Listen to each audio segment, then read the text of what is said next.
And when we whoop enough ass, everybody gonna get in line and do right. All right, peace and blessings. Assalamu alaikum, Shalom family. Welcome to the Doc and the Radical program.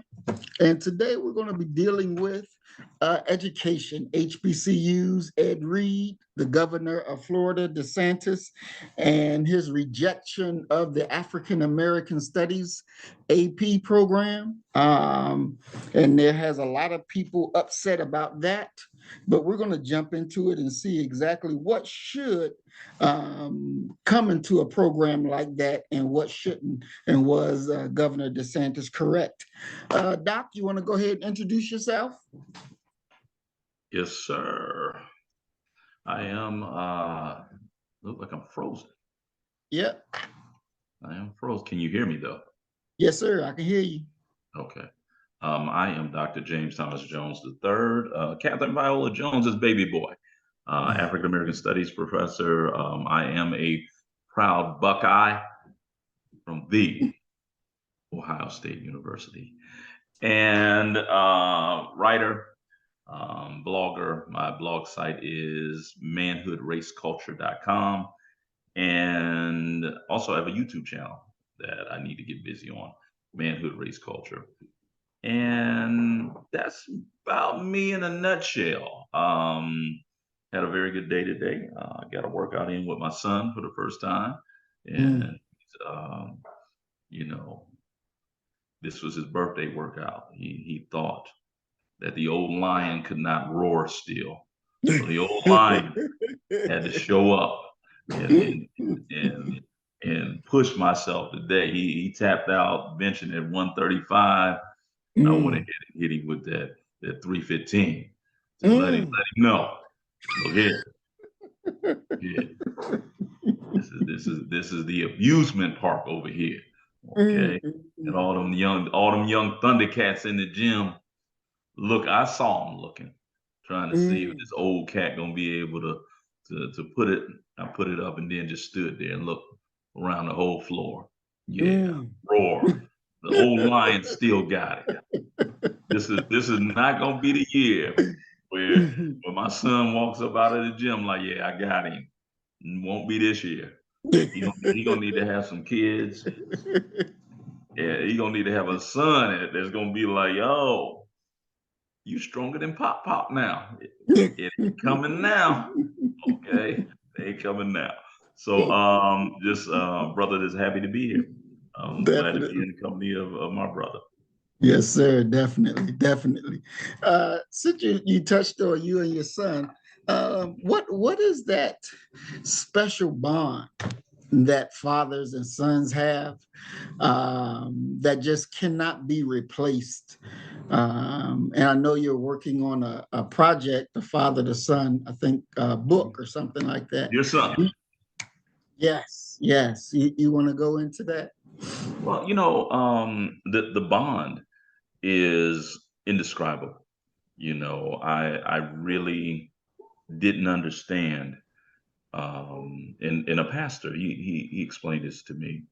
He said, well, he explained it to the entire congregation. He said, you will not understand the love that God must have had for mankind and humanity for him to give up his only begotten son. When my son got here, I mean, it's one of those where, truly to hell with the world. If it called for me to give my child up, oh no, that's not even, that's not one of the options on the multiple choice question. It's a metaphysical type of thing. It's a selfless thing. It's a willingness to do anything. We just had, when I dropped him off at his place, he called me and he said, Dad, I got a problem. I'm like, okay, what's the problem? He said, Walmart called me, want me to go into work. They didn't schedule me, they schedule other people. And now when they don't show up, they call me. I feel like quitting. I said, man, quit. I said, if that's what you feel like doing, quit. You ain't got to work for them. I said, either you can go get another job, or, my thing is I want him to concentrate on school. Right. I'll pay you to go to school. you know. And so that was the conversation. So it's my reason for being. And you remember, and this will take me into the project you mentioned, Dear Son. I got very sick. I was sick to a point where I ended up as an amputee, and I left this body, I left this world, and I would like to think, even though I don't have a memory of it, that I was probably given a choice as to if I would stay where I went or if I would return.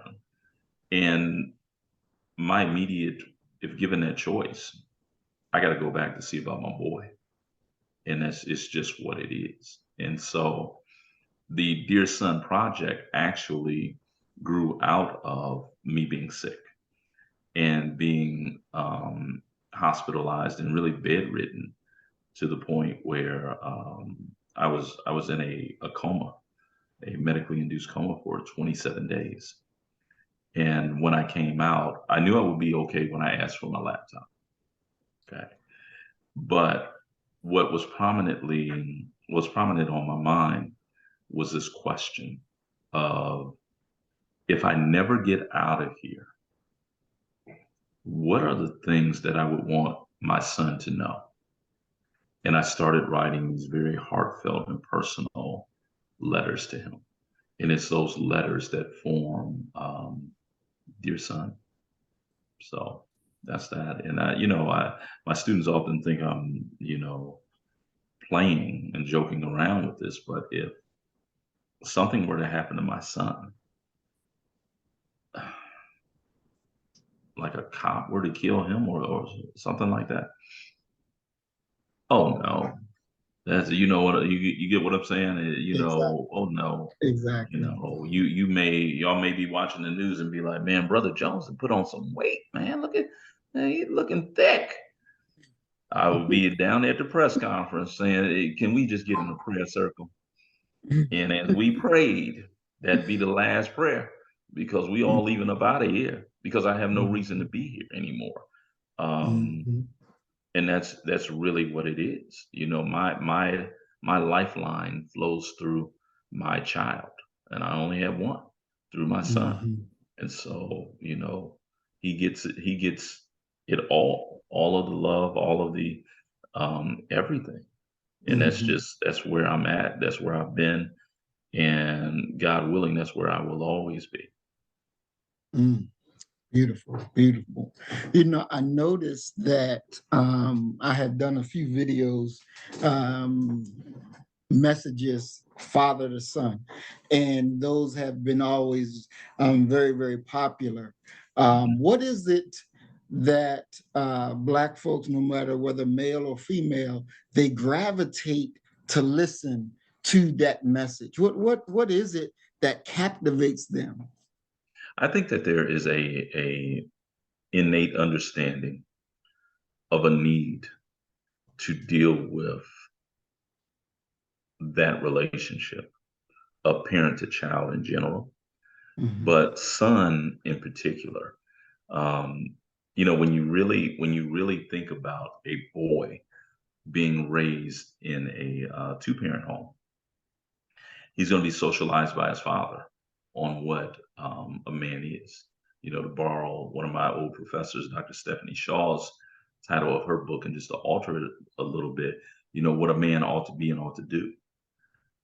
That's a part of it. But I realize, because I've witnessed this from my sister and from other Black women who were single mothers. Black women, and this is why it's so important to have that male presence there, because single Black women tend to raise their daughters and love their sons. And so you need that other balancing factor in there to kind of instill in him what manhood looks like. Now, single Black women can raise a responsible individual, but they can't make a man, in the Mm. same way that we can't make a young Black girl. And that's one of the reasons why you if you go to any beauty shop, during the 1970s and 80s, you would find a brother who would, he may have somehow had custody of his kids or had them for the weekend, but he would always have a girlfriend or a sister who was there kind of grooming her and taking her to these female centered places. And I think that's crucial because black men are generally going to raise their sons and love their daughters. We can't, I've seen my brothers who are hard as can be. That girl come into the picture, oh, he don't want you to raise it, don't talk too loud. My best friend, he our conversation is so different between when he's driving, if it's just him, me and him talking, we good. But if Mhm. life is in the car and I'm on speakerphone, hey, hey, hey, hey, hey, your daughter in the car. Hey, it just take like I'm the worst person that he talk. Hey, hey, hey, hey, you know, and it's I've seen it drive him personally. I've seen it drive him crazy. Mm, He's in Brooklyn, and New Yorkers places are small, so they spend a lot of time at the park. We're at the park. Blythe is in 5, and there was a brother, her age, who the brother was fashionable. He looked mhm, like he could have been, a Sean John model. He had on the Timberland boots, he had on the jeans. The brother was looking good. mm, He comes over, he's 4 or 5. He's simply playing with life. mm. Damon looked up and saw that and said, hey, hey, hey, Chief, keep it moving, Chief. Keep it moving.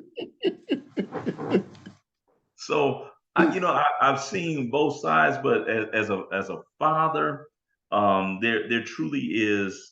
there is no ask that is too big from my son. Mhm, For me to try to do it. It reminds me of that a Jaheim song where but he's of course talking to a woman. If it's anywhere near my grass, for sure. And that's really what it is for me. I love my son mm. at a level that would, you know, you'll get the correct impression that I'll do something to you. Okay. Exactly. As Samuel Jackson said, I'll do something niggardly to okay behind my son. That's a whole nother you in a realm Mhm. that fools rush in where wise men fear to tread. Don't go. Don't that this ain't what you want. Mhm. I swear for God that this ain't what you want.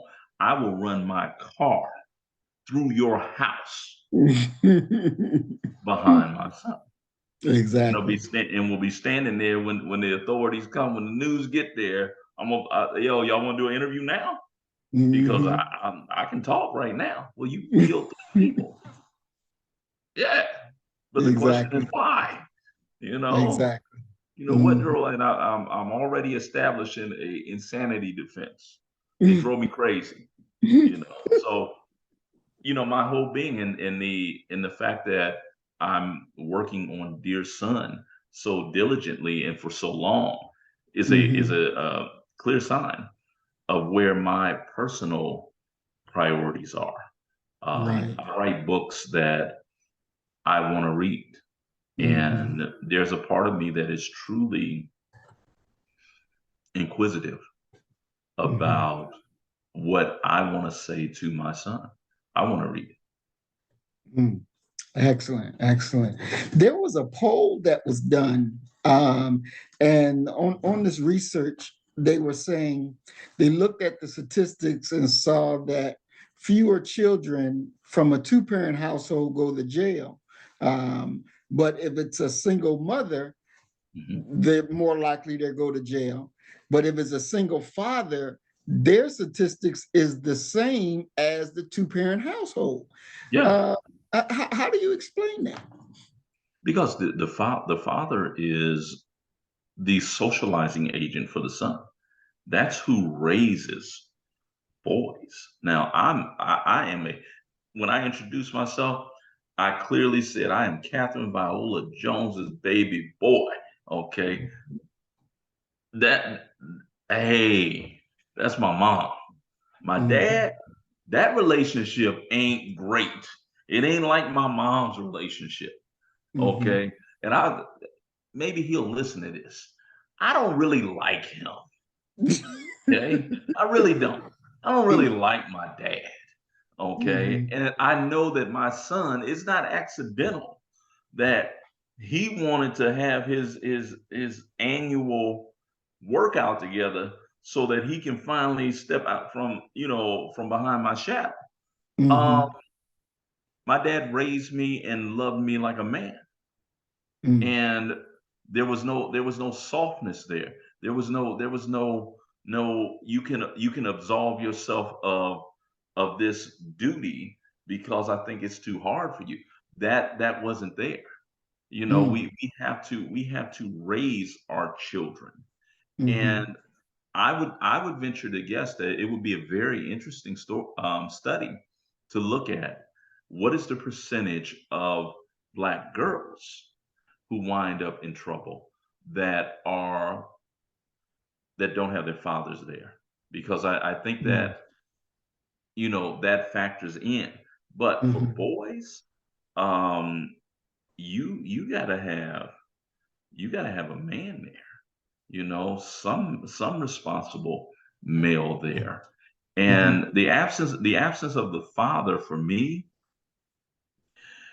it impacts both the male and the female child, because the female child, they're watching. What's that great James Baldwin quote? Um, children have never children fail to listen to their parents, but they have never failed to follow their example, or something like that. Mhm. You need to see that dynamic of male female together. Otherwise, that vacant spot that you're creating is going to be filled by something, by the streets, by rap videos. God knows we don't need it filled by the Real Housewives of just fill in the blank, or Mhm. some popular culture misconception of who we are. So for me, I'm not surprised at that at all, because single black fathers, we recognize, the majority of us recognize how high the stakes are for our children, because we live in that world that they're going to enter into, Mhm. to this day. I don't care, what was Big Daddy Kane's great line? 8 to 80, blind, cripple, or crazy.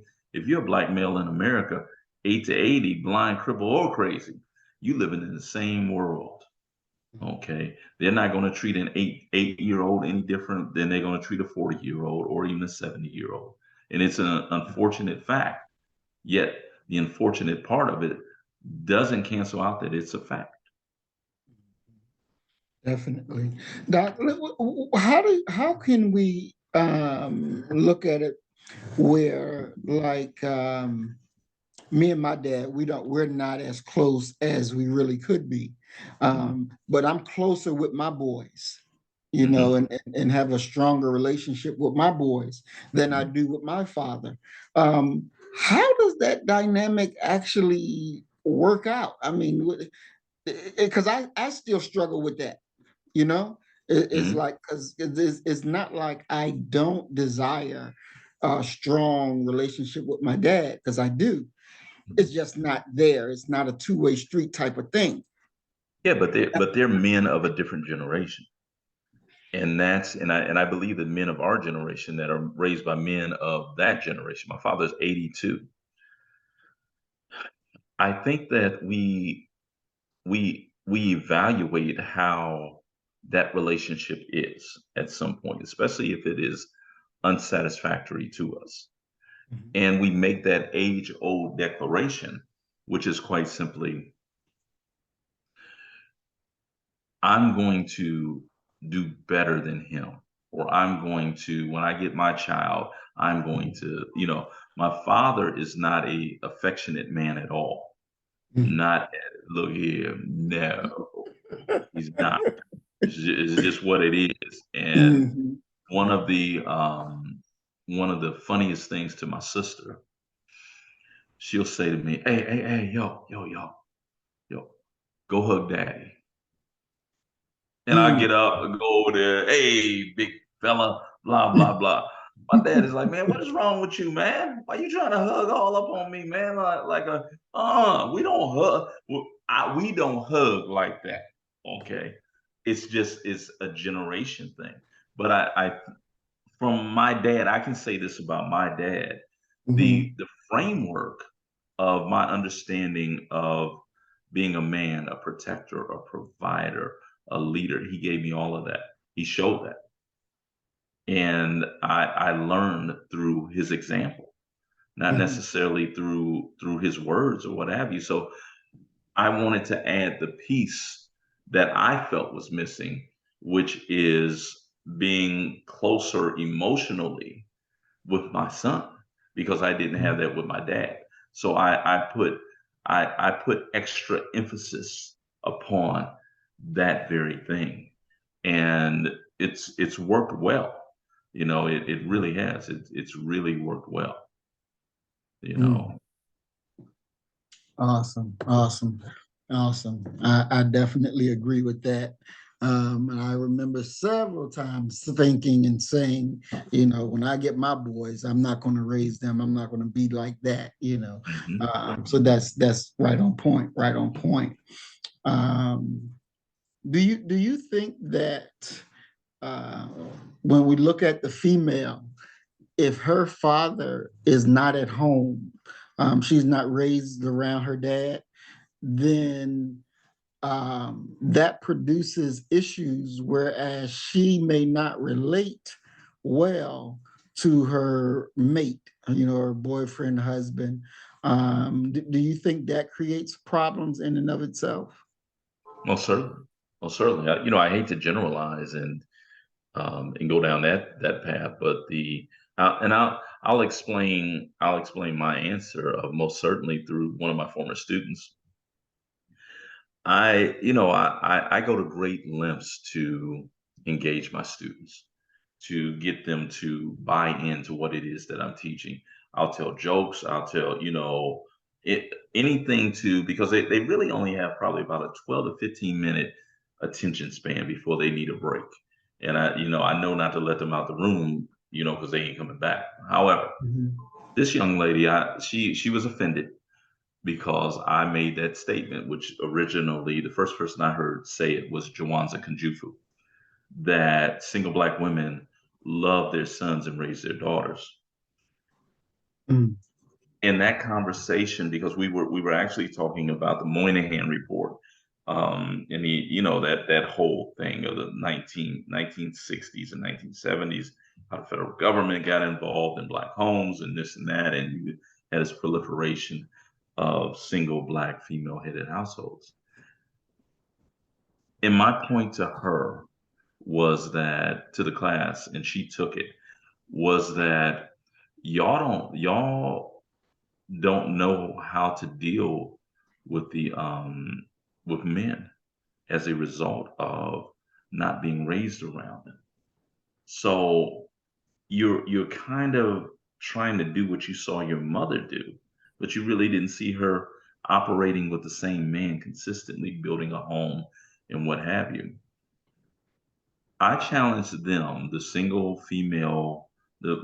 women that were raised by single female headed households, to go home and ask your boyfriend if you're difficult to deal with. And she went, I remember her very clearly. She came back and she said, "Oh my God." He said that I am horrible to get along with. Uh, And he said, you have to think about something as simple as taking out the trash. He's taking the position because his father, he was raised by two parents, his father said that no woman will touch trash in this house. We will, his father and him, they took out the trash. Well, when the trash needs to be taken out, she tries to take it out. And he's like, no, that's my job. And her orientation is, well, the trash needs to be taken out, so somebody needs to take it out. Right. He's offended by that. Mm. And I would argue, as he should be, because he is in many ways defining different roles. And because you've been in a situation where you've seen your mother do it all by herself, you're going to step on some toes of men who view things that way. And you really, to be absolutely honest with you, you really are dealing with a different beast when you're dealing with someone who only had one parent within the household. And if you had two, that's a completely different beast. And you two honestly don't really understand the worlds and the perspectives that the other is coming from. And that can prove to be extremely challenging. And and I'll end in saying this, that just as Black boys who are being raised in single female headed households are viewing and taking their cues from their mother, the girl is as well. And more times than not, you find, they call them helicopter parents. You find single Black women being, if not helicopter, they're being lawnmower parents for their boys, in regards to their boys, and doing everything for them, as if they are unable to fill out a job application, as if they're unable to set up a doctor's appointment and what have you. Well, who else is witnessing that? The girl. And Right. so when she engages a man, and I've run into this personally, it's one of my biggest problems um, with the Black dating world. Mm. I got a PhD. I have 5 college degrees. Don't treat me like I can't remember to take the trash out. Like Right. I can't call a business and utility company. I can't, you know, and that comes directly from seeing the mother being the one who took care of pretty much everything because she Mhm. simply had to. So now you have a girl who is going to try and repeat that pattern. And if she runs into a man like me, it ain't going to be a good mix because it's going to be annoying. It's going to be considered disrespectful. Mhm. They're well meaning, but the truth of the matter is, no, I'm a fully functioning grown man. Mhm. I'm not your brother. I'm not any of those men that came through your household that your mother catered to in a way as if they were infants. That's not who Mhm. I am. And it's very difficult to deal with many women who have that perspective. And what makes it even more dastardly and illogical is that they will actively deny that that's how they are. And Mhm. they'll say, well, I want a man to lead. I want a man to be the head of the household, blah, blah, blah, blah, blah. But their actions, their behavior, their attitude, how they handle business never once indicates that to be their aspiration. Mhm. And I get it that you may have seen everything fall apart because your mother relied upon someone, but I ain't him. And that's a problem for us, for Black America. Definitely. Yeah, and let me ask you this, Doc. I don't remember the name of the Tyler Perry movie, but um, it's a Tyler Perry movie where the mother owned a restaurant, Mhm. and she The had some family that daughters. prays together. Okay, okay. And so one of the daughters got pregnant by her white boss. and her black husband, was trying to put a business together and all that. And so the husband and wife wasn't relating, um, because she was relating with the white man. And Yeah. then Well, I then mean, it's kind that of hard to that be relating under them circumstances. and all the time now, the husband, the black husband, didn't know nothing about it. Mhm. And when the relationship broke between the white man and her, she was all frazzled dazzled. When he found out about it, he smacked her across the table and stuff. But she could never respect her husband. Mhm. And because she was looking at the white man, Wentworth, or whatever his name, Mhm. as the ideal man, Yeah. right? How can would a woman with a mindset like that, can a black man do anything with that on the reality? Can we really have an effective relationship With with the that? mindset of what? I That want to be that clear. her definition of a man was the white man.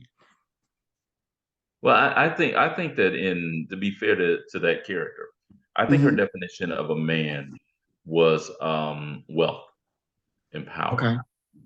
I think that that's what you're saying, and I don't see that as a black woman thing. I see Mhm. that as a American westernized woman thing. That they're attracted to power and wealth, and we can talk about why. And I personally think that what it is greed. That Mm. really they want, it's the Kevin Samuels thing with the high value man. They're not interested in being the wife of a high value man. They're interested in accruing the material things that would come with association with such a man, that he could buy you anything in the world. And that's what, so, but can you do anything with that woman? I believe you can, if you hit the Powerball or you're Jeff Bezos and money does not matter to you. I believe that you can, because you now fit her criterion, and she's willing to submit to that because she wants whatever bag they got out there now, and whatever Mhm. shoes and what have you. Um Otherwise, no. And I think that we should do a very, you gotta really look at this from a position that is not influenced by emotion, Mhm. sex, physical appearance. See what you got then. And if what you got then is not pleasing to you, then you probably shouldn't be dealing with it. Mhm. Okay.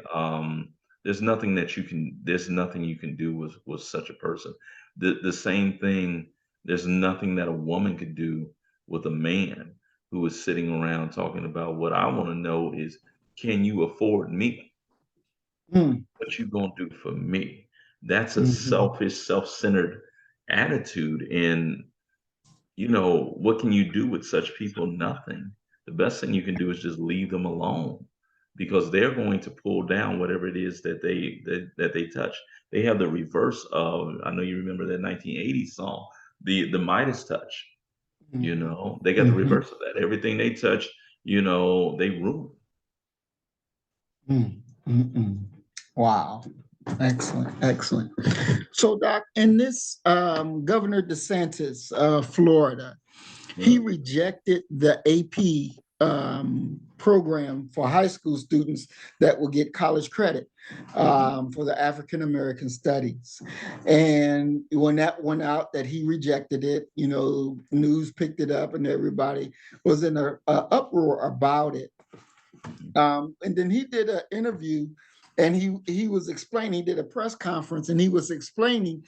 He said, "What does queer studies have to do with African American studies? What does that have to do with anything. That's nothing of educational value.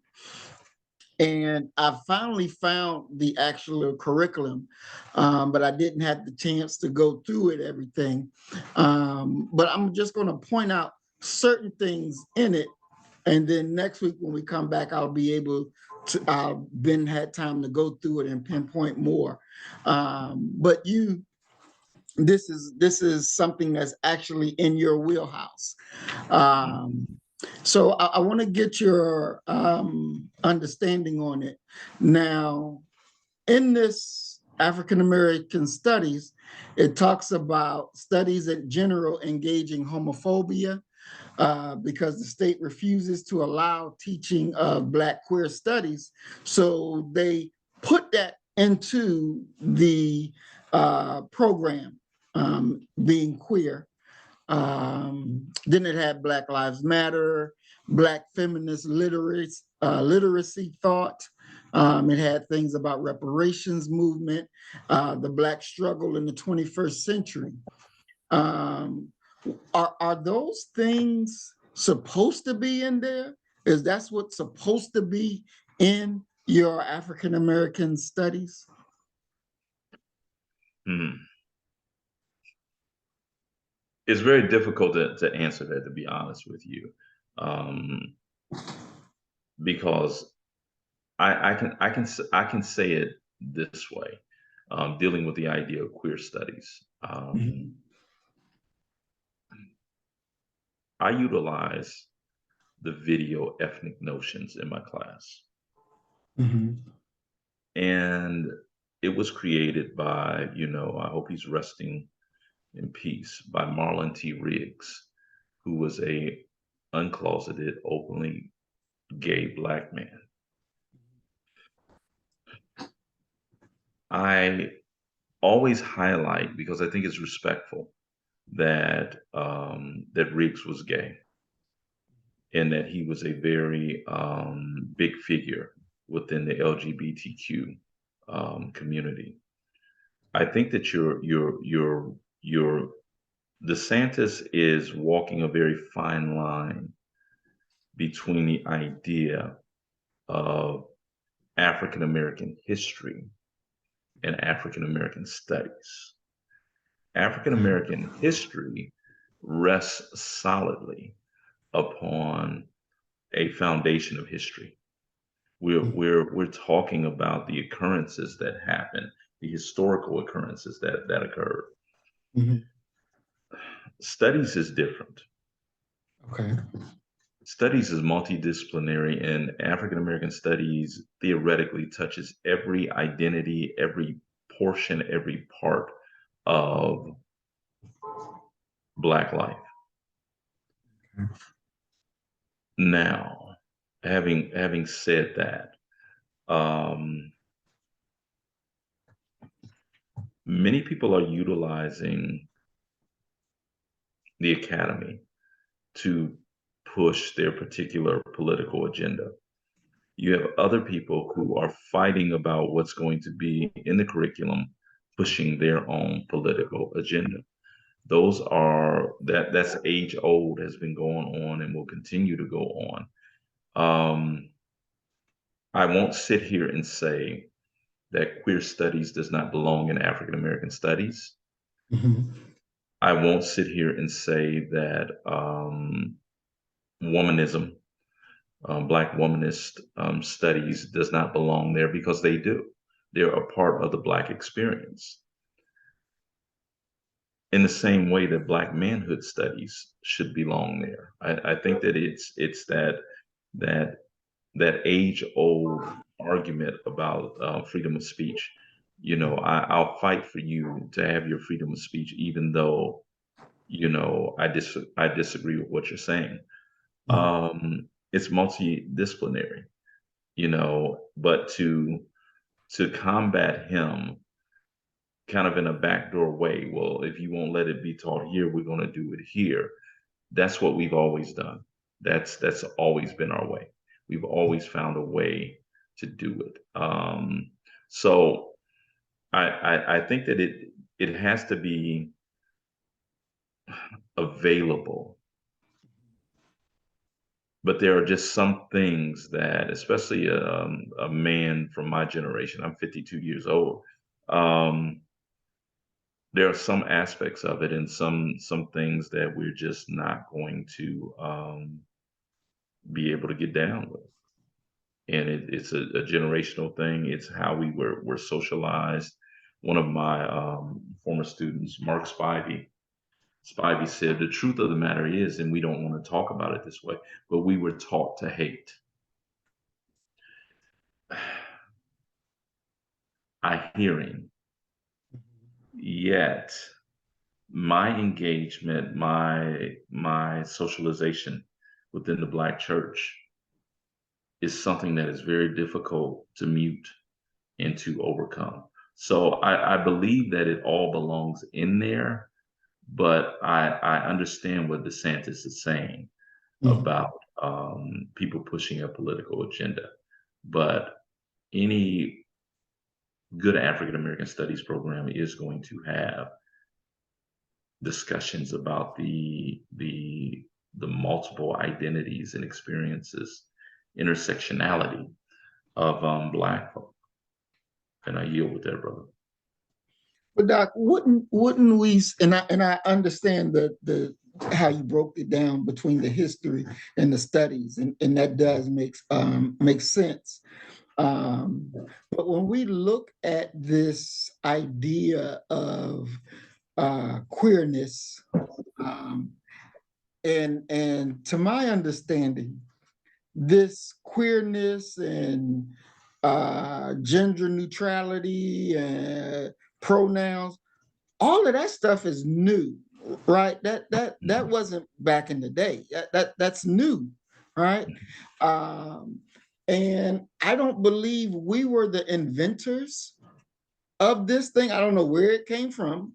It just What do you mean by we? Black people or yes, our black people, generation? black people. I would say black people were the inventors of this non-binary, in the pronoun type thing. Um, and I'm seeing it more and more being pushed like it's a black issue. No matter whether you're watching television or the movies, they find a way to stick a black person in there like that. Um, and so that to me, that's a shift from, back in the day. You may have somebody that's homosexual, and they did their thing. They didn't push their way on nobody else, but they did their thing. Mhm. um and now we're like in a different time zone with this type thing now. How do we properly square that up? um Well, let me say this, that Black folk have, by and large, and it has come back to bite us, most noticeably in the HIV rates of African American women. But that's a different discussion that we can have. But we've always muted sex within our community. We kind of don't talk about that. We're kind of like right wing conservatives in regards to that. You knew that so and so was gay. Y'all just never really even talked about it. You never addressed it. The same thing kind of happens for Black folk within the political arena. My mind goes directly to Barbara Jordan. Okay, Barbara Jordan was gay, but it never became an issue because we never talked about it. The exact same thing can be said for A. Philip Randolph. The same thing can be said for Baird Rustin. Um, to a lesser extent, James Baldwin. So our community has always had the gay presence, and we've always been involved in these discussions to define things. Black folk have been in that room It's just that those things that are, when they're being discussed and when they're being debated and talked about, it's almost always behind closed doors. It's not something that is put on the news. It's not celebrated. But to think that Black folk were not steeped in those discussions, I mean, you can look at our writer class. I mean, look at a figure like Audre Lorde. Okay, we have very prominent Black intellectuals, and one could argue that the most intellectual class has come from the Black gay community. Once again, Marlon T. Riggs and his work Ethnic Notion still stands um, to this day. So I think that we have to be careful in saying that Black folk, that this is something that came from outside of our community, because we have, bell hooks, we have all of these Black gay writers and thinkers and intellectuals and what have you, coming out of our tradition, our grandest tradition. The most unfortunate thing, and this happened to Black women were too Black to be invited into the feminist movement,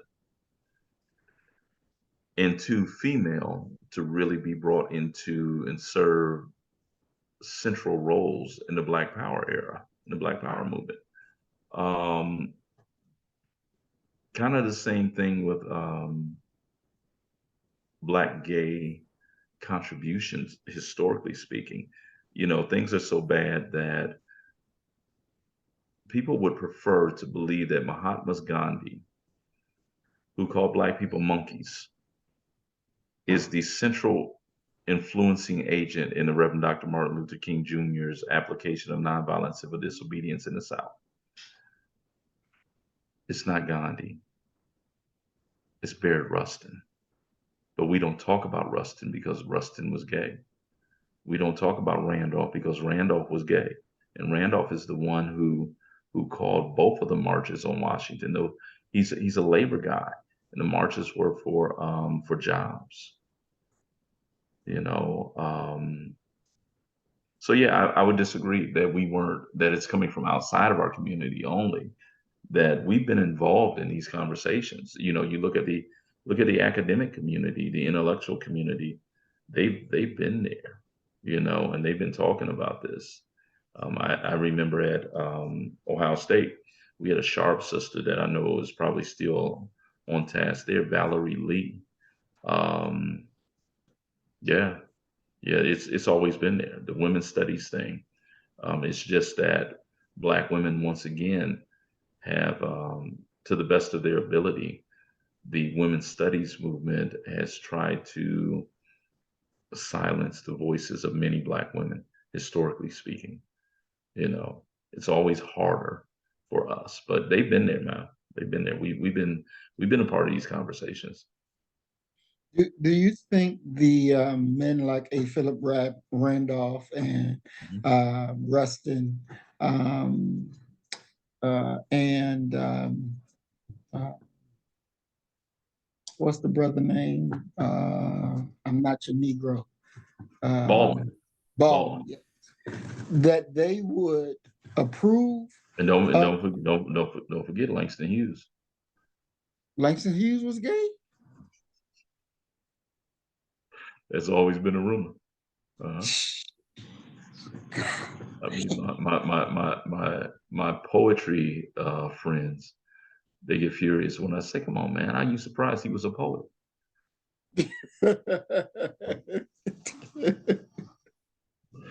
But that's been a rumor that Hughes as well.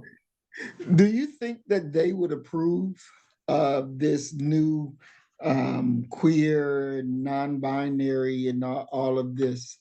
Do you think that they would approve, even to the point that this behavior, these things are being pushed on our children? Um, because like when I was growing up, we had a homosexual that lived down the street. His name was Rob. Back then, I didn't know he was a homosexual. It didn't dawn on me until I was grown that he was a homosexual, you know. But he never pushed himself on nobody. You know, he did his thing, you know, in his household, and you know, was friends and welcoming, you know, to everybody. He's a part of our community, you know. But he never put, you know, what he did behind closed doors on Front Street. You know, he never did that. Never did that. And do you think that these men, because I remember in the movie I was watching of Dr. King, and they were discussing Rustin, and they were in a meeting with Rustin, and then it came out that he was gay. And so they were like, well, we got to get him out of the city, you know. So they was trying to, you know, get him out of the city at night and all this stuff, and to make sure that there's no public interaction, so people don't use him being a homosexual like they would use, say, you're a communist, you know. So they wanted to make sure that they don't have that there. Do you think that they would agree with this, the way things are now? I honestly, I don't know about Randolph because Randolph was so focused upon labor and economics. So I can't speak to Randolph. And kind of the exact same thing with Rustin. Um, Baldwin is different because Baldwin wrote so much. Baldwin is, you know, he is, for my money, the greatest public intellectual that this nation has ever created by far. Um, I think Baldwin would say, does it really even matter?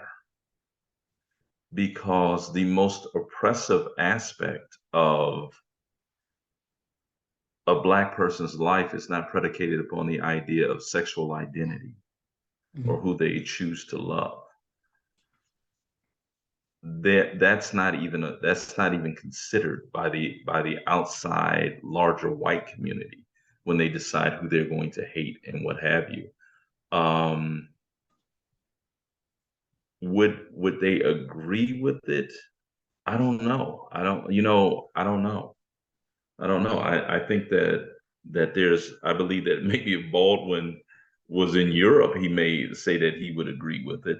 But here, I think that the overarching hammer-like influence of American racism would make it almost a non-consideration for him.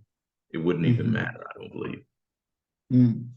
And like you know, when I used to deal with our people, they have different issues with the police and stuff.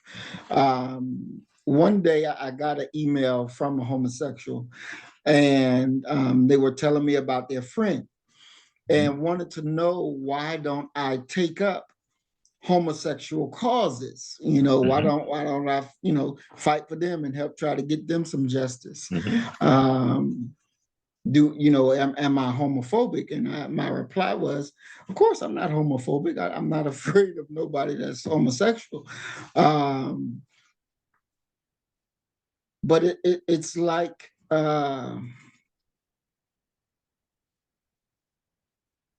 it's kind of like,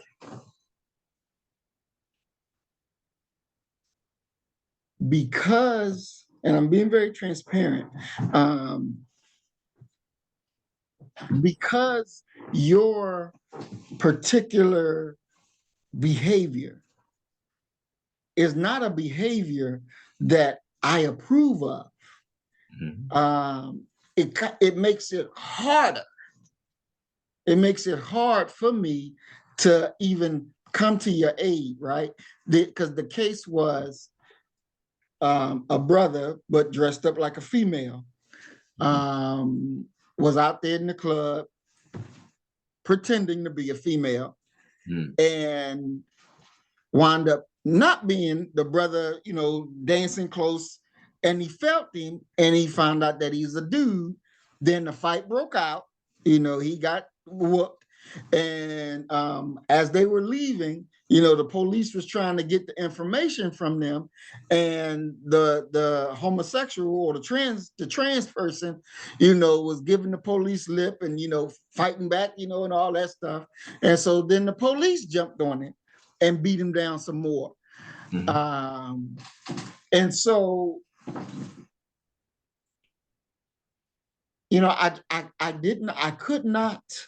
I could not find the motivation to be there. You know what I'm saying? And I still tussle in my mind whether that was the right thing or the wrong thing. Because it's like, but if you wasn't in that behavior, then none of that would have happened. You know what I'm saying? If you wouldn't have been pretending to be a woman and you dancing all up on the brother and he getting happy and he feeling on you, then he felt something that shouldn't have been there, then, the big explosion would never have happened. So what? Yeah, what I would counter that with is this: if Rodney King hadn't been driving a car, it would have never happened. True. And I think that we have to look at the issue and look at all issues from a moral lens. And once again, having been raised up within I'm from a Blue Baptist church tradition.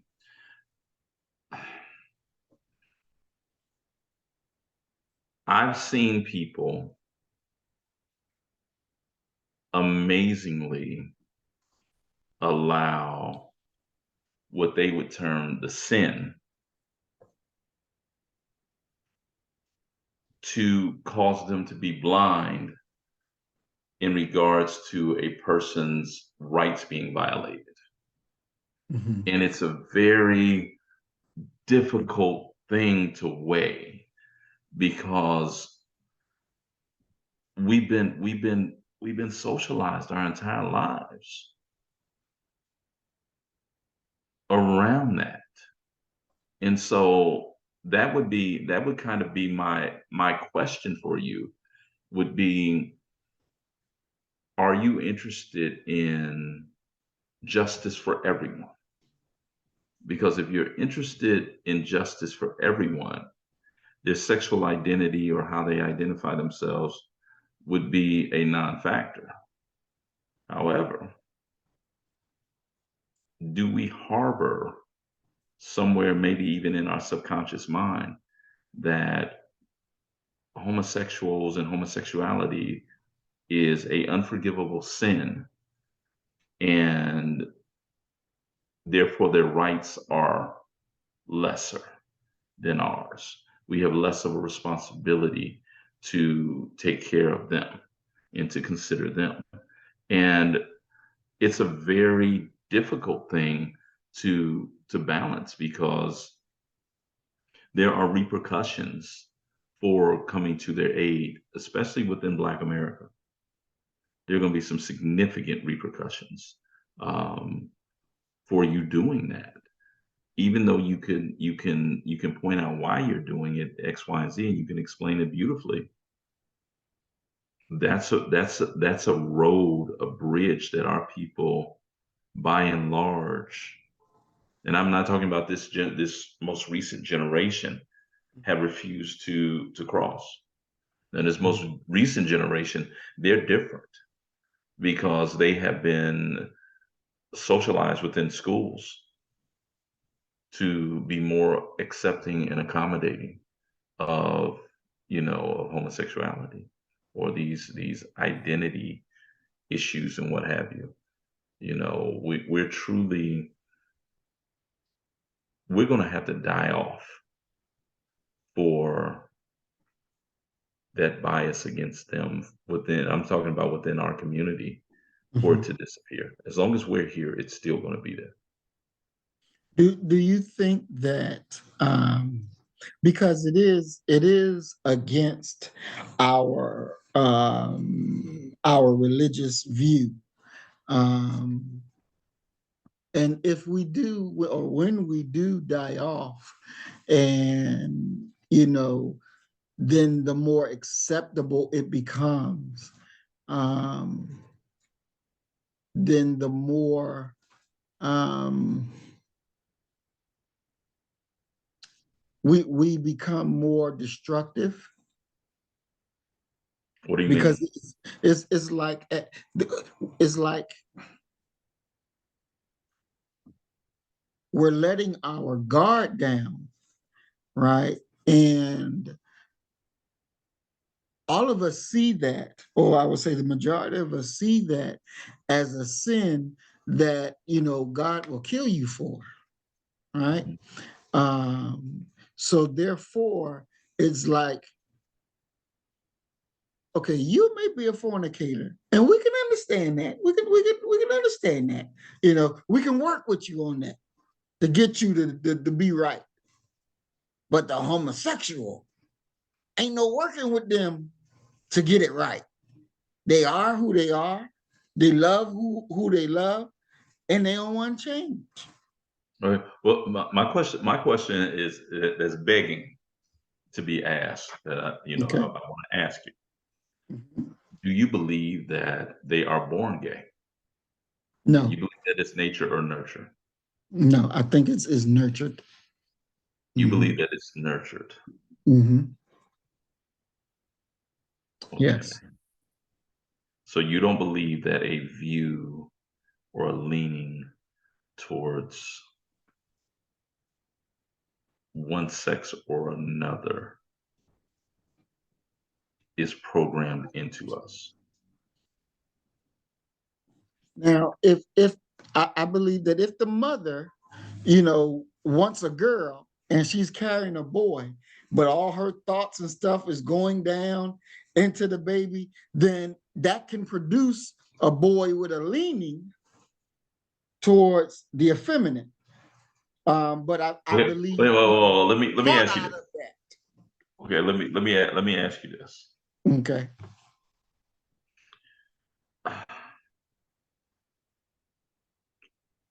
Did you and I'm speaking in the spirit of one of my former students who,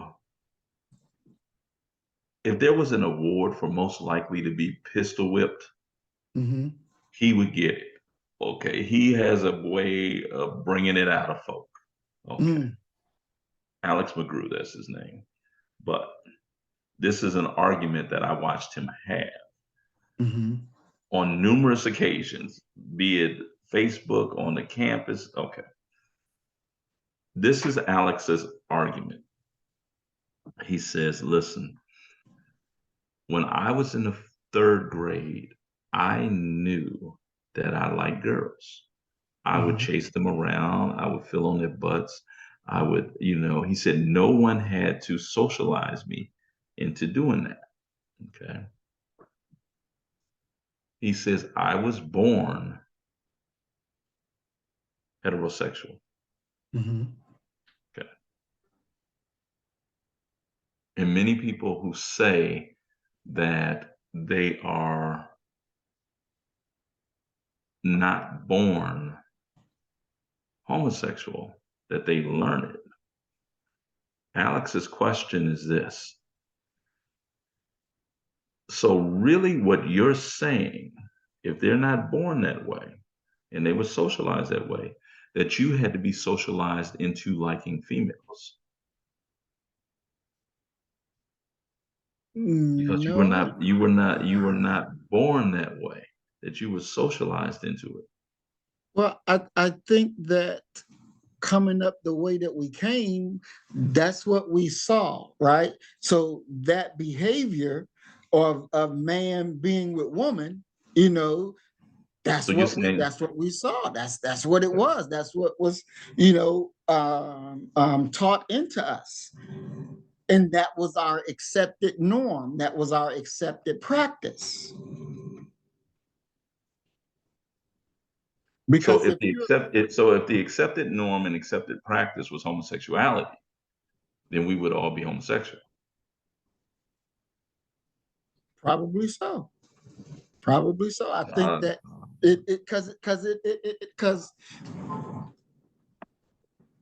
because when we're like, okay, when we're born, you know, I don't remember when for me it turned on that I like girls or start chasing them. I don't know exactly when, but I know that what I saw, man and woman, man and woman, man and woman, and it reaffirmed or strengthened what we already knew, maybe, which was the right way of man and woman.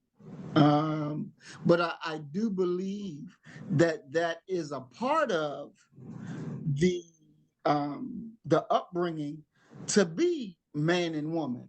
That's why now with these homosexuals and the queers of targeting children to teach them that it's normal, it's accepted. You can be with a man and love this man. You can be with a woman and love this woman. That indoctrination to make you understand that this is okay, natural, and if this is what you want to do, then you go ahead and do it. See, my thing is, this is my thing, and this has actually gotten me in trouble at times when I'm dealing with, a female as far as a committed, there's some expectations attached to our arrangement. Everybody got a type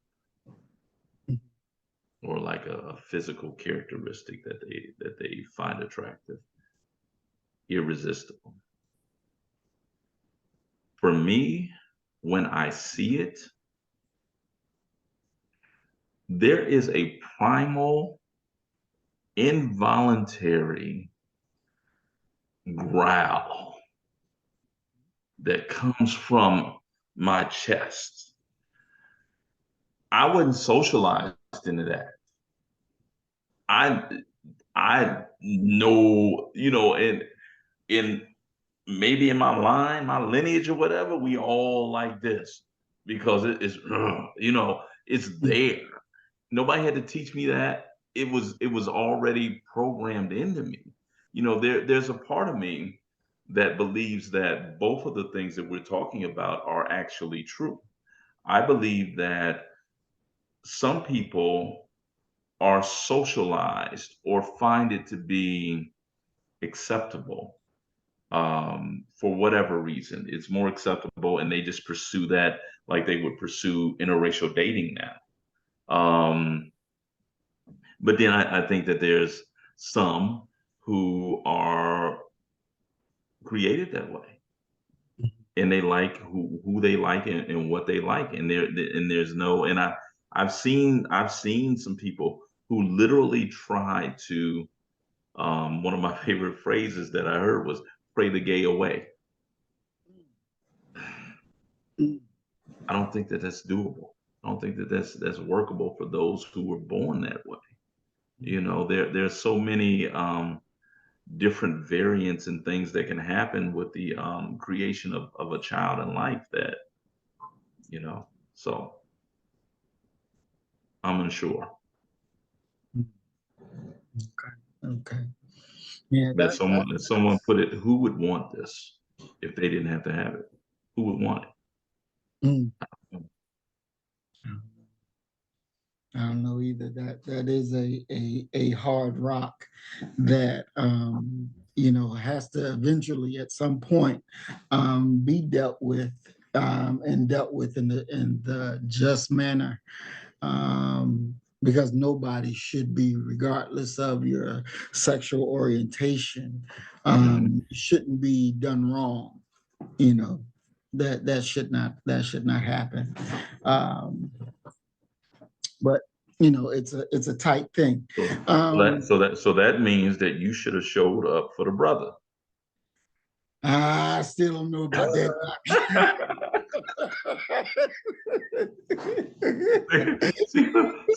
see when logic hits our personal foundational morality, we throw logic out the way and we like, no, no, I'm not gonna do that.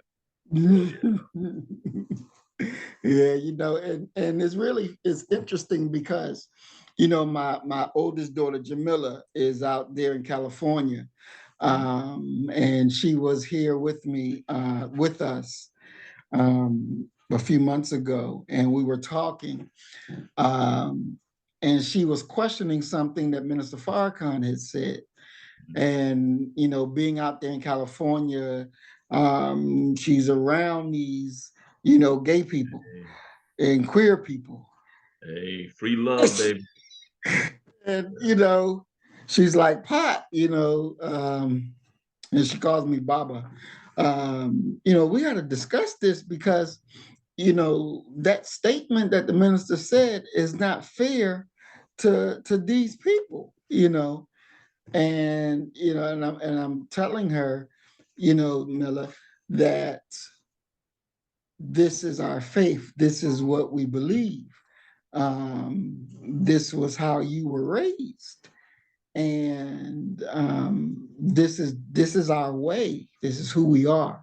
Now, the minister ain't saying to kill all of those who are different, he's not saying that, but to be true to who he is and what he teaches, his thing is you can come as you are, but you can't stay that way. You got to change or you got to leave. It's just the way it is. And it's that way regardless whether you are homosexual, you're a fornicator, you're adulterer, you're a liar. There's restrictive laws. And if you break those laws, you got to take your time out and come back and not commit that negative behavior again. So, it's hard. And I see that, she really feels for them, because she don't want nobody to be done wrong. And she see that, there's a lot of hard teaching against them, but it's like it ain't going nowhere. It is what it is, and so that was a hard conversation, because I can see her compassion for them, now that she's out and around them and getting to know them. And I didn't, I didn't 100% like that, because it's like, well, you getting to know these people, don't you lose who you are. Don't you lose your morals and your values that has been established. And she said, oh, Dad, you ain't got to worry about that. I'm not. But yet and still, they still should be treated just like anybody else. And, that's my expectation. And I said they should be treated like anybody else. It's just a heavy stick that they carry with them. And I don't. But is that growth for you to be able to say they should be treated like everyone else? Have you always felt that way, or is that growth? I would say it's growth because before I didn't give a damn. Okay. Okay. I just didn't. I didn't give a damn. It's just like, well, that's you. And so I've grown to be okay. Well, they should not be mistreated. They should be, treated with justice like everybody else. But is that growth, or is that you being an accommodating Muslim? Because the word hasn't changed. Right. And if the Right. word is what we stand on, Mm-hmm. and we're quote unquote growing, I would think that Because even in the scriptures, it doesn't say for us to mistreat them or anything like that. Mm. So for me to say that they deserve justice, I think that is growth, because as I said before, I didn't give a damn. But now I do say that, yeah, they deserve justice. It's just I'm not the one to be on their front lines fighting for them to get it. That's not my area. Okay. And she didn't necessarily like that because she's always seen her father being out there for our people. And that was a hard conversation because even now I don't think that I have sufficient answer other than that's just not my thing. I understand it may be wrong, but that's just not my thing.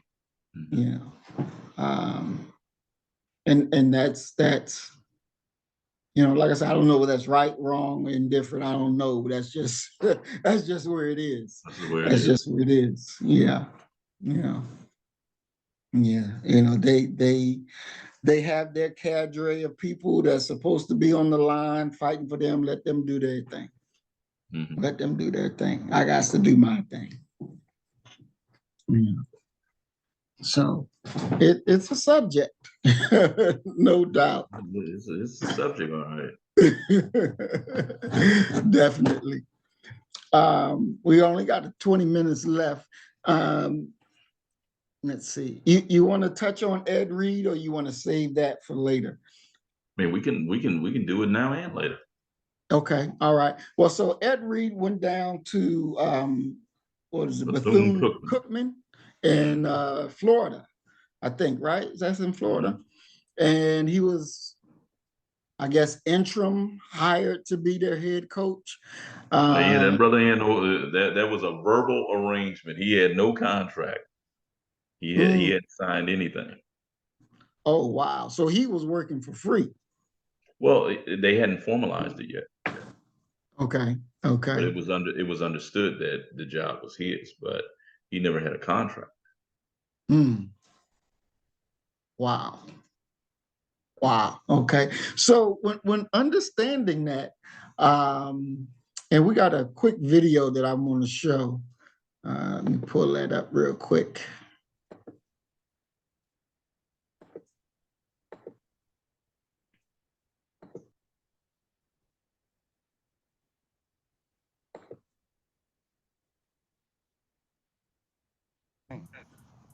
Want change around here. You saw the front of the building. Terrible. This the back of the building.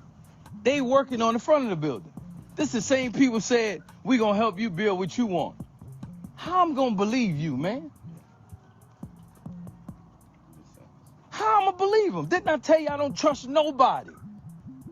I'm coming over giving them the same passion and they smiling and laughing in my thing. Funny? We gonna ride through the fence that they ain't fixed the fence. We about to ride through this fence. This ain't even football side. This ain't even the football side. And y'all talking about Madden at my Uncle Prime. Y'all mad at Dion, mad at Prime. This shit is every HBCU.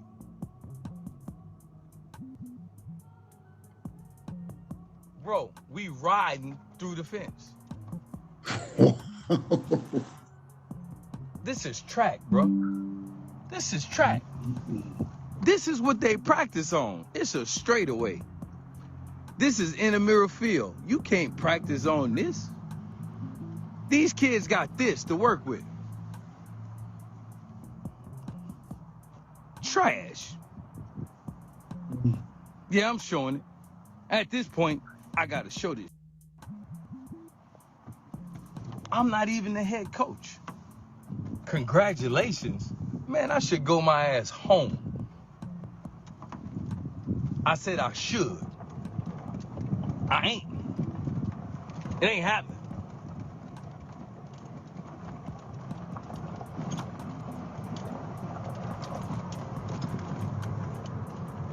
Because of that lady right there. Because of her right there. Miss Mary, you see her with the cane?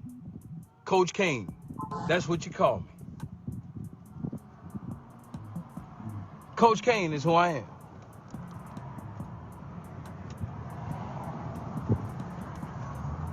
Don't cry. Do something. Y'all see these buildings right here? You see these buildings right here? Y'all see these buildings right here? This corner? Y'all see this right here? This here? This shit is abandoned right here. They're hoarding trash in this shit. All this right here is trash. From this corner all the way right here is trash. You understand me? Man, mutt your ass off here, man. What you talking about? I ain't mutting nobody. I'm trying to fix shit. What you doing? I told you somebody ain't gonna like it, bro. I told you somebody wasn't gonna like it. Do something about it, man. Come help us clean this shit up. I could have been mutting and showing shit. I chose not to. But now I'm out here walking with the football team, picking up trash. But I'm mutting us. Man, get out of here, man. I should leave. I'm not even under contract doing this. I'm mutting us? Man, get out of here, man. They mutt me. These motherfuckers ain't even clean my goddamn office when I got here. I'm mutting y'all? Get your ass, man. Come on, man. Come on, man. All this shit here was trash in front of me. Who you think got this shit cleared out? That building right there got trash in it. It's trash. What are you talking about? Need no goddamn donors to come out and help out, because people just want money. That's why I don't fuck with social network. Fuck out of here, man. That was my first time watching that one. But wow. Your thoughts, Doc? I don't really have any thoughts at all about it. I mean, a gross lack of professionalism, conduct. He doesn't understand how to handle business, and it cost him. It cost him that position, and he has very little understanding of who he's dealing with. You know, but I'm unsurprised at the conditions there. I've been to so many HBCUs, and it's always similar. But I fault the alumni for it, because everybody wants to be a critic and what have you, but no one wants to cut a check to have some things done. And I also fault the administration, because many HBCUs do have a good bit of money, and it's sucked up like a vacuum by those who can suck it up. You know, and the facilities lag behind, and the students suffer. And so you're speaking of Ed Reed and his lack of professionalism. So I guess because he went to University of Miami, he went to a white college, right? Private school. Oh, a private school. Okay. The University of Miami is a private school. Oh, yeah. Wow. It's one of the University of Miami, when they were the U and they had all those brothers there. Yeah. It was the only other school that could rival them with their players not being representative of the university would have been the Georgetown Hoyas. When John Thompson was there. There were so many people that I remember having a very terse argument with a brother who swore up and down that Georgetown University was a black college because all the players were black. And I'm like, bruh, Bruh, bruh. That ain't what it is over there. So yeah, he went to University of Miami. Wow. So is it a real culture shock to walk on there on an HBCU campus compared to where he's from or another regular university, all majority white university? Is it a real shock to see what we just saw and whatever else that he saw there? I, I believe it could be because there are certain things that you take as givens that really are not givens, and the facilities are usually subpar, dilapidated, old.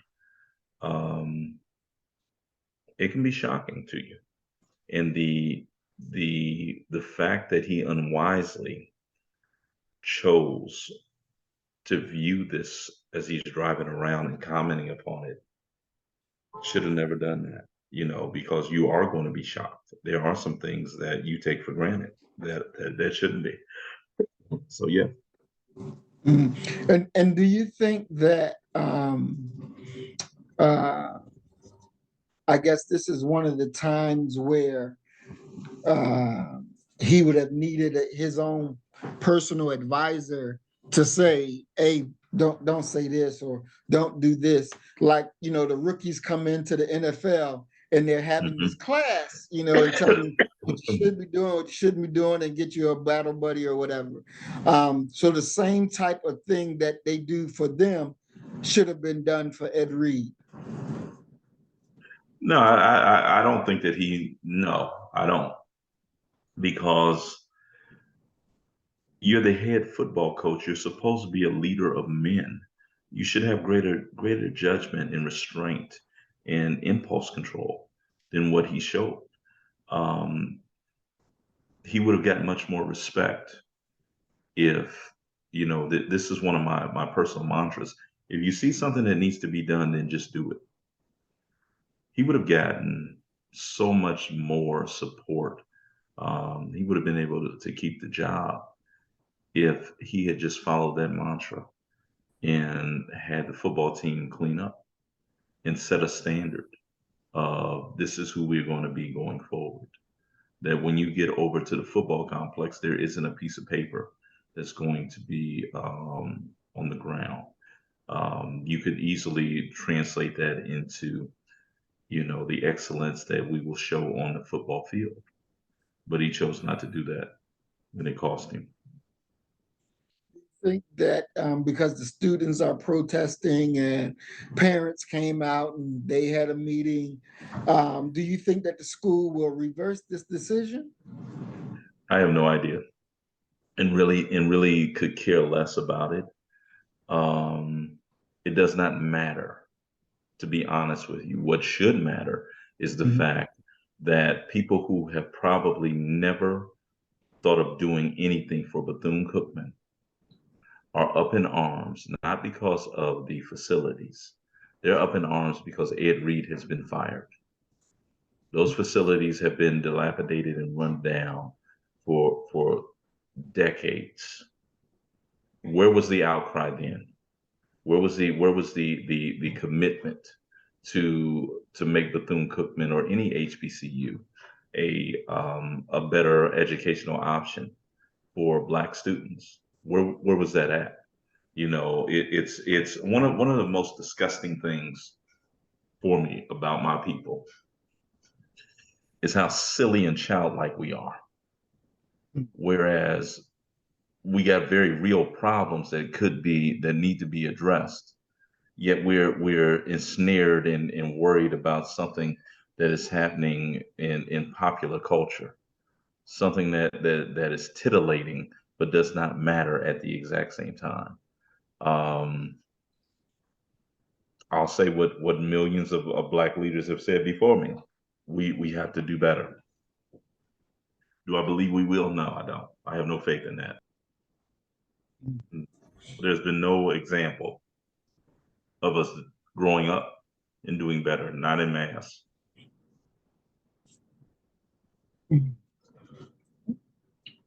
Would Ed Reed have, by him being the football coach, do you think that he would have, the dollars would have flowed in just from his presence being there and being the head coach of that football team? And maybe if that would have happened, then with that money, they would have been able to fix up the school and get updated equipment. The money would have flowed in. There's no doubt about that. You had a lot of people who had pledged support and what have you because Ed Reed was going to be the coach there. But let's be very clear about this. We're not talking about a financial windfall being needed to clean up the grounds, to fix the fence, what have you. As someone who works at an HBCU, it personally offends me that our people are willing to garner an interest in Bethune-Cookman only because Ed Reed is there. Where would that, Ed Reed's not going to be there. Okay. Let's start there. He's not going to be there. Does that mean that your financial generosity should end now? And that's one of the clear signs that they're not really serious about this. They don't really understand what the stakes actually are. We're talking about institutions that could very well equip young people with the skills and the knowledge and the understanding to make sure Black folk are still in existence on the face of the planet Earth in 2200. Mm. I'm very disappointed in Black America in regards to how they do not pay attention to what is truly important and supporting their institutions. Do you think that I guess the education that you receive at a HBCU is the same that you would receive or on the same level that you would receive if you went to a predominantly white university? Is the education the same, or because you went to the white one, it's a little bit better than the HBCU? Okay, very, very, very good question. The truth of the matter is that so many HBCUs are seeking to replicate the curriculum that you get at white schools. Black kids should not be taught how to be white or what white folk are learning. It's the reason why when I go into my class, my history survey class on day one, and I asked them, how many of you have read The Diary of Anne Frank? Every hand goes up. I asked them, how many of you have ever read Asada? How many of you ever read Last Man Standing, The Invisible Man, Native Son, Souls of Black Folk? The list can go, Philadelphia Negro, the list can go on and on and on again. They've never engaged them. The only thing that is truly Black at most HBCUs is the social part, the fraternities, the sororities, that type of thing.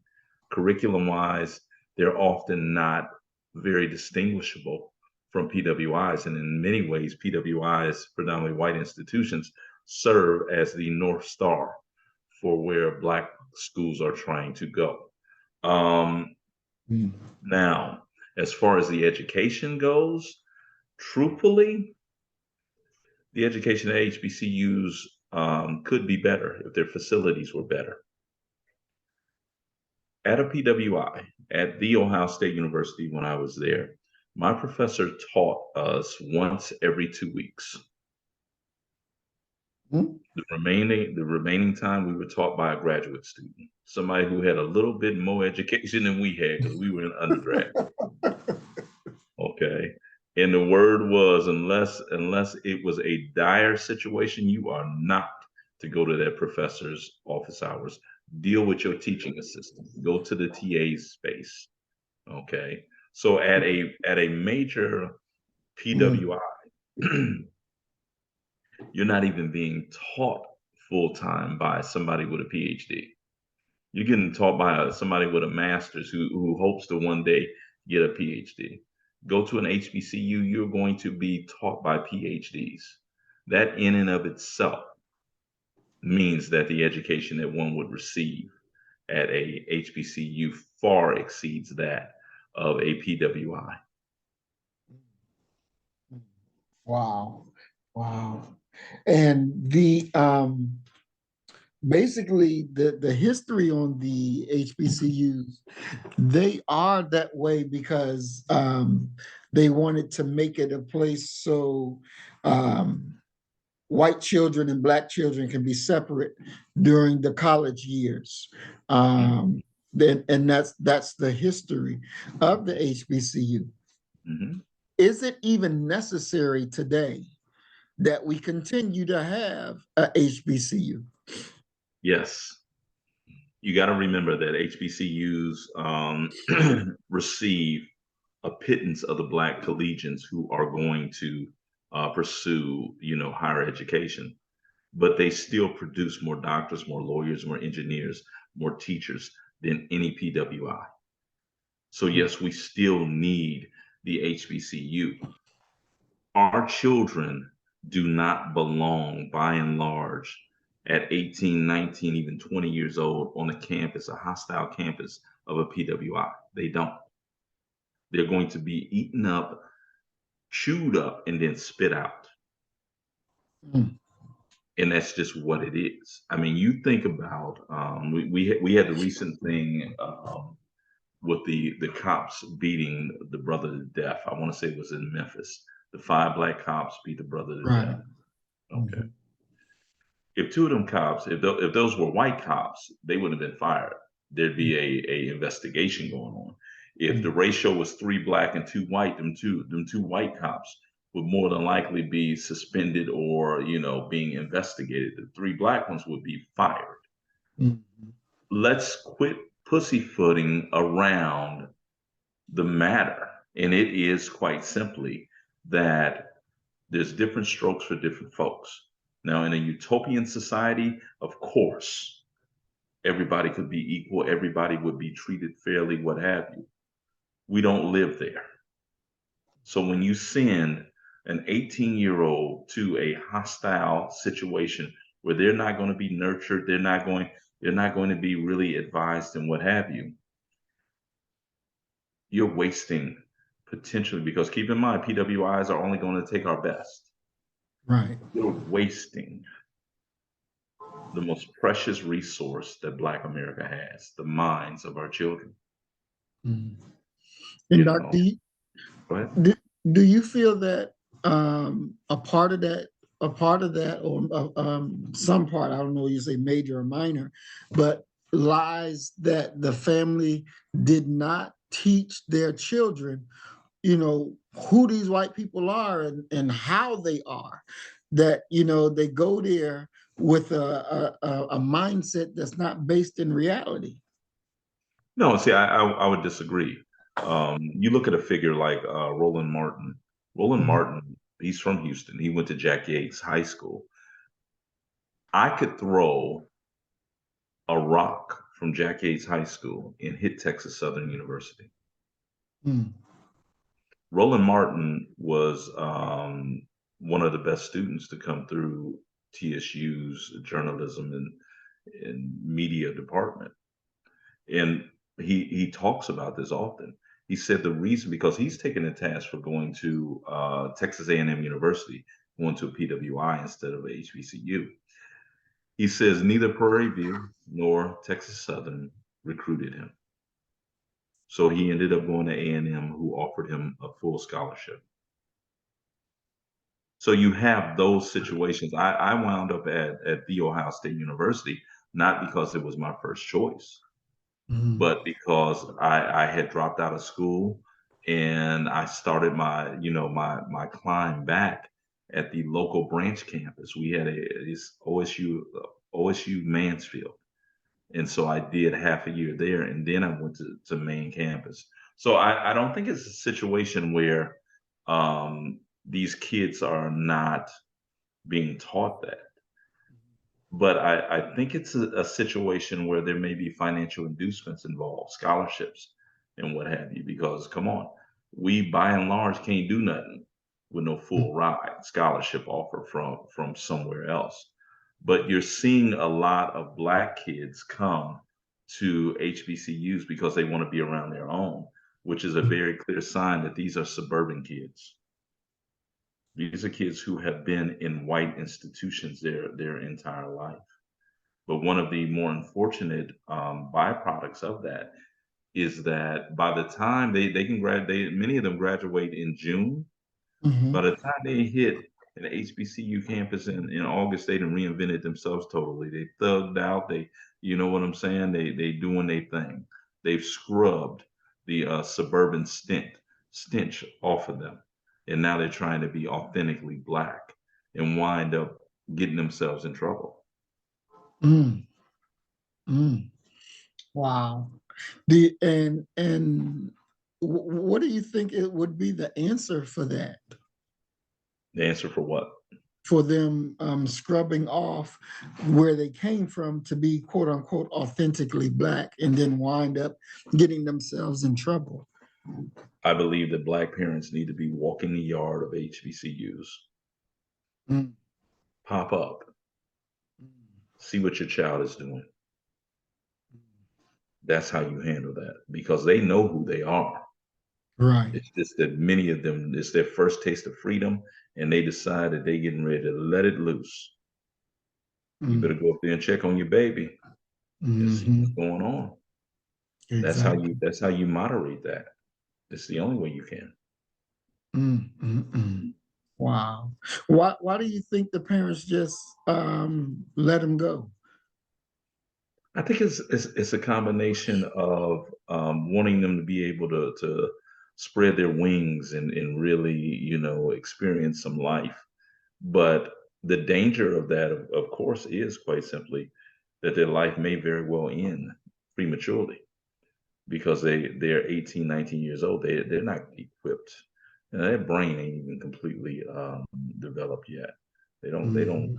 have critical thinking skills and what have you. So I I think that it's wanting them to have some sense of independence, but I can tell you from being on the ground that there are many more black parents who pop up than that do not.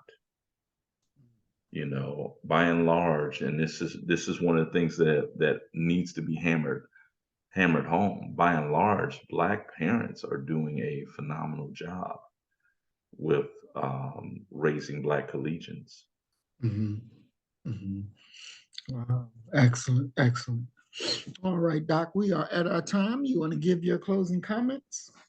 Oh, always great to be here building with you, brother. I look forward to this all day long. And like I said earlier, I got to work out in with my son. So I reemphasize for them young Thundercats that was in the gym that we still got it. And, it, Mm. and if they want to come get it, come on and we got something for you. So always a pleasure. And look forward to the next week. Yes, sir. Definitely. Thank you, Doc. And as we go into next week, we will be talking a little bit more about this Ed Reed situation. I got a feeling it ain't going away so fast. And by the way, Doc, do you know what that school, the Bethune School, what that school is all about, that HBC? What kind of children do they turn out professionals? Well, I mean, it's a typical HBCU. They're very successful in creating black graduates, black professionals for the state of Florida. When you heard Ed Reed talking about, yeah, this is why I'm here, and he didn't get a good picture of the statue of the lady with Mhm. the cane. That's Mary McLeod Bethune, Okay. who was a politician, administrator, educator Mhm. with FDR's New Deal. Mhm. Um, yeah, but Okay. like every other HBCU, we do our thing. You know, I just wish that those that we poured into would remember from whence they come and become super involved in the administration and operation of their alma maters. And my private thought has always been, I believe that Black folk who didn't go to an HBCU, they went to a PWI. That PWI don't need your money. They don't need your talents and your gifts. Adopt an HBCU and support them like you would that white school. Mm. And I know we're wrapping up, but you just put another question on my mind. What is it that makes the white graduates of the PWI and the Black graduates of them be so committed to giving money to their alma mater? And what is it that we're not doing to create the same results? I believe that's a complex answer, but I'll try and deal with it. I believe that it's the experience that you had on that campus. And when you look at a Bethune-Cookman being run down with all of this, they can't wait to get away from it soon enough. There's something about the Black psyche that leads us to want to escape away from our own. That the goal of education is to get out of the Black community. It's not to go back there and to uplift that community. We treat our institutions in a similar manner, that they're not something to be, even though they produced you, they're not something that's valued, valid, and should be supported for those who come after you. It's a part of the Black mental illness and disease. It's what it is. Wow. Definitely. We're going to have to definitely jump into that next week as well. All right. And as we always say, you kill the nigga in you, I'm going to kill the nigga in me, and our God will reign supreme. We are Black first, today, tomorrow, and forever. Love you, family. Peace and blessings. Assalamu alaikum. Shalom. Peace, Doc. You better get the message and get it straight. You're gonna need some bridge work. It's simple as that. Because we're living in judgment. We're living in implementation.